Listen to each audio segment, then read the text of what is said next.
أعوذ بالله من الشيطان الرجيم بسم الله الرحمن الرحيم. Masuk dalamnya juga ini masalah kalau ada orang yang mau berdagang di bulan Ramadan, ya. Itu tidak boleh kita larang. Karena tidak semuanya orang puasa, ya. Ada orang tua yang tidak mampu lagi makan, tidak mampu lagi puasa, dia butuh makan. Ada perempuan yang haid, ada perempuan yang nifas, ada perempuan yang menyusui, gitu kan. Ada orang sakit, maka itu ada saja orang yang membutuhkan itu. Tapi kalau kita mau menjaga warak hubungan kita sama Allah SWT, bagi teman-teman punya restoran, jangan dia buka di pagi hari, siang hari. Kecuali mungkin orang yang mau delivery, dibawa pulang, itu lain, ya. Tapi tidak boleh juga kita menghardik orang, sehingga akhirnya kita menganggap orang ini tidak boleh sama sekali dagang atau jualan, gitu kan. Kecuali memang kalau dasarnya dia juga terlalu berlebihan, ya. Saya pernah lewat di bulan Ramadan, di itu panas-panasnya, kemudian belanja di satu tempat, turun dari tangga memang sengaja dia jual, ya, es teh manis, ya, dengan uap, dengan dinginnya, gitu kan. Dan di tengah-tengah tangga, ngajak liatin orang, gitu.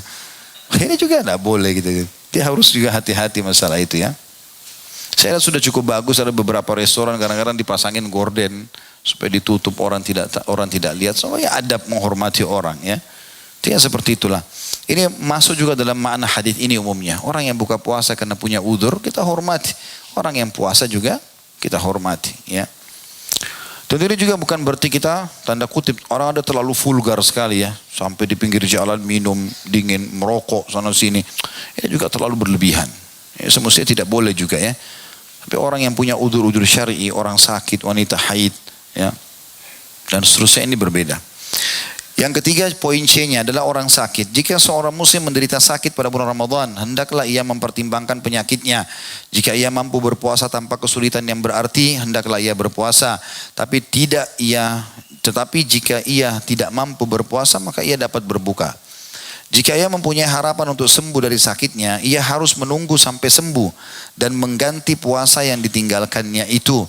Tapi jika ia tidak ada harapan baginya untuk sembuh dari sakitnya, maka ia dapat berbuka dan sebagai gantinya ia bersedekah setiap hari ketika ia tidak puasa dengan 1 mud atau kurang lebih 544 gram atau setengah kilo lah, ya, makanan atau 1 genggam gandum.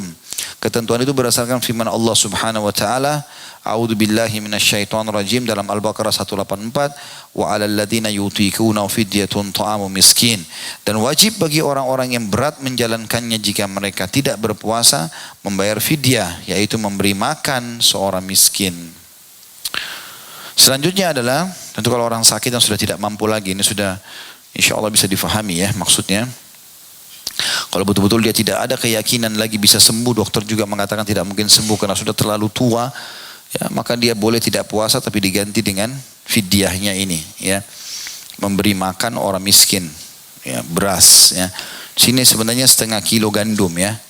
Sebagian ulama juga mengatakan dia boleh melebihkan kalau dia mau keluarkan seperti zakat fitrah 2,5 kilo, ya, per orang, itu bagus. Poin D, orang yang lanjut usia walaupun tidak sakit, tapi sudah sangat tua. Jika seorang muslim atau muslimah telah mencapai usia yang sangat lanjut, sehingga ia tidak sanggup berpuasa, ia dapat berbuka dan sebagai gantinya ia memberikan sedekah setiap hari ketika ia tidak berpuasa 1 mud makanan. Berdasarkan pernyataan Ibnu Abbas radhiyallahu anhu yang menyebutkan, orang yang sangat lanjut usianya diberikan keringanan untuk memberi makan orang miskin setiap hari dan tidak ada kewajiban qadha atau mengganti puasa atasnya. Hadis ini riwayat Ad-Darul Qutni jilid 2 halaman 205, Al-Hakim jilid 1 halaman 606, dan beliau mensahihkannya. Sebagai penutup adalah wanita, poin E-nya, wanita hamil dan ibu menyusui. Jika seseorang atau seorang wanita muslimah sedang hamil dan ia mengkhawatirkan keselamatan dirinya dan keselamatan janin yang dikandungnya, maka ia dapat berbuka. Jika uzurnya telah selesai, ia wajib mengganti hari-hari puasa yang ditinggalkannya. Jadi dia ganti dengan puasa juga nanti. Jika ia seorang yang berkecukupan bersedekah setiap hari dengan 1 mud gandum, maka hal itu lebih sempurna baginya dan lebih besar pahalanya. Artinya dia puasa, dia juga sedekah, digabung dengan fidyah. Hukum ini juga berlaku bagi ibu yang sedang menyusui. Jika ia mengkhawatirkan keselamatan dirinya dan bayi yang disusuinya, dan ia tidak menemukan orang lain yang dapat menyusuinya, atau bayinya tidak mau disusui orang lain, hukum ini disimpulkan dalam firman Allah Ta'ala yang berbunyi dalam surah Al-Baqarah 184, A'udzu billahi minasyaitonir rajim wa 'alal ladzina yutiquna fidyatun ta'amu miskin, dan wajib bagi orang-orang yang berat menjalankannya jika mereka tidak berpuasa membayar fidyah, yaitu memberi makan orang miskin. Tentu di sini memberi makan orang orang yang tidak mampu ini itu juga dibangun dari pondasi niatnya. Innamal a'malu binniyat. Maka kalau dia niat insya Allah dia kuat, dia sahur dengan cukup, dia buka puasa cukup, maka itu bagus. Ya, apalagi kalau dasarnya ibu menyusui ini memang dia sudah membantu bayinya dengan susu formula, misalnya digabung antara ASI sama formula, itu bagus ya. Atau dia memerah ASI, ditaruh, disterilkan di satu tempat yang dia peras sepanjang malam gitu kan, sehingga bayinya tetap bisa mendapatkan itu ya pada saat dia lagi berpuasa, itu sangat bagus ya. Sesungguhnya makna kalimat yutikun atau orang-orang yang ya tidak mampu adalah orang-orang yang berat melaksanakan puasa karena kesulitan yang sangat berat. Jika mereka tidak berpuasa maka mereka harus mengqadha'nya atau menggantikan pada hari-hari lain, atau memberikan makan satu orang miskin setiap hari. Ada catatan di sini. Catatannya ada dua. Yang pertama, orang yang lalai dalam mengqadha' puasanya tanpa uzur atau alasan yang dapat diterima secara syariat sampai masuk bulan Ramadan berikutnya, maka ia wajib memberi makan satu orang miskin untuk pengganti setiap satu hari puasa yang ditinggalkannya. Jadi kalau ada orang kayak mau Ramadan begini, dia masih punya utang banyak, maka jangan sampai ditunda, dia harus bayar. Ini maksimal waktu bulan Sya'ban. Apalagi sekarang masih di pertengahan-pertengahannya, jadi masih ada 12 hari, 13 hari ya dari bulan Sya'ban yang bisa dia membayar puasa Ramadannya. Nah, tapi kalau sampai ada orang misalnya qadarullah, semoga Allah tidak takdirkan, dia punya utang 5 tapi dia cuma bisa bayar 3, masih ada 2, ini wajib taubat nasuha. Tahun depan dia harus ikutkan selain taubat mengqadha puasanya dan juga membayar fidyahnya. Yang kedua, jika seseorang dari kaum muslimin meninggal dunia dan ia mempunyai kewajiban mengqadha puasanya, maka puasanya harus diqadha oleh walinya atau ahli warisnya atas namanya. Berdasarkan sabda Rasulullah SAW, man mata wa alaihi siyamun sama anhu waliyuh. Orang yang meninggal dunia dan ia mempunyai kewajiban mengqadha puasa, maka walinya harus berpuasa atas namanya sebagai qadha'nya. Hadis ini diriwayatkan oleh Imam Bukhari nomor 1952 dan Imam Muslim 1147. Kemudian sabda beliau kepada seseorang yang bertanya, inna ummi matat wa alaiha shaumu syahr, afa aqdihi anha? Qala na'am, fadainullahi ahaqqu an yuqda. Seseorang atau orang ini mengatakan, sungguhnya ibuku meninggal dunia dan ia mempunyai kewajiban mengganti puasanya selama 1 bulan. Apakah aku harus menggantikan puasanya?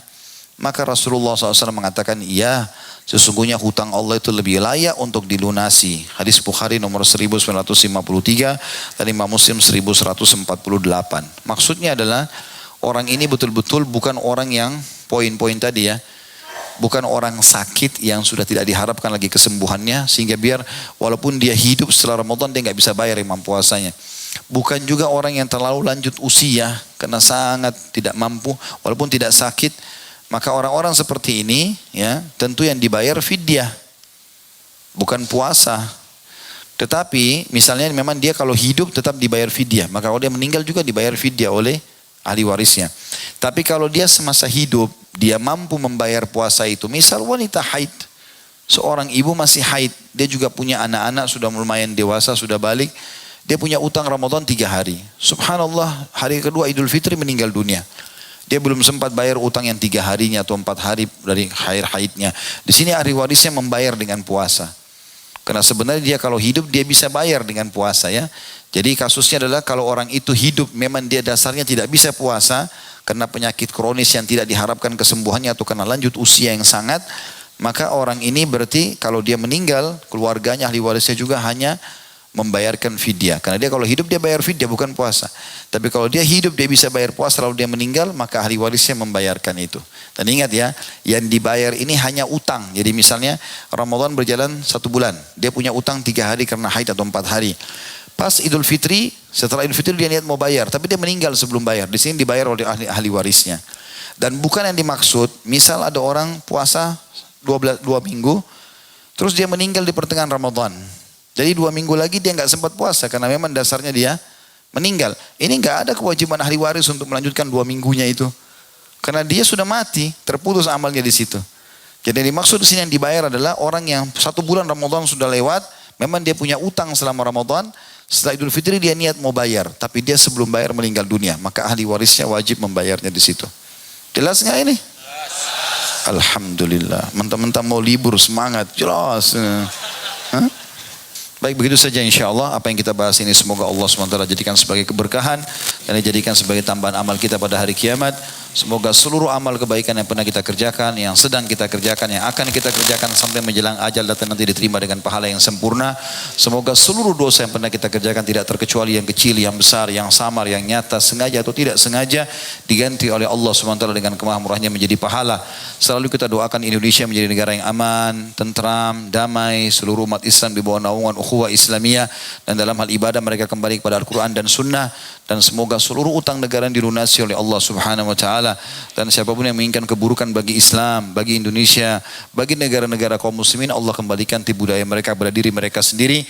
Dan semoga Allah mengurangi kita pemimpin muslim yang adil, yang kembali kepada Al-Quran dan Sunnah. Dan semoga Indonesia menjadi contoh bagi negara-negara yang lain. Selalu kita doakan saudara kita di Palestina, di Syria, di Yaman, di Irak, di Myanmar, di Ahsa, dimanapun mereka berada sedang tertindas. Semoga Allah ikhlaskan niat mereka, terima para syuhada mereka, muliakan Islam di tangan mereka dan tangan kita semua. Dan semoga Allah ikut sertakan kita bersama mereka di pahala, baik dengan doa, dengan harta juga dengan jiwa kita. Dan semoga Allah dengan kemahamurahnya menyatukan kita semua di surga firdausnya tanpa hisab. Mari kita dalam majelis ilmu yang mulia ini. Wassallallahu nabiyana Muhammadin walhamdulillahi rabbil alamin. Subhanakallahumma bihamdika asyhadu an la ilaha illa anta astaghfiruka wa atubu ilaik. Wassalamualaikum warahmatullahi wabarakatuh.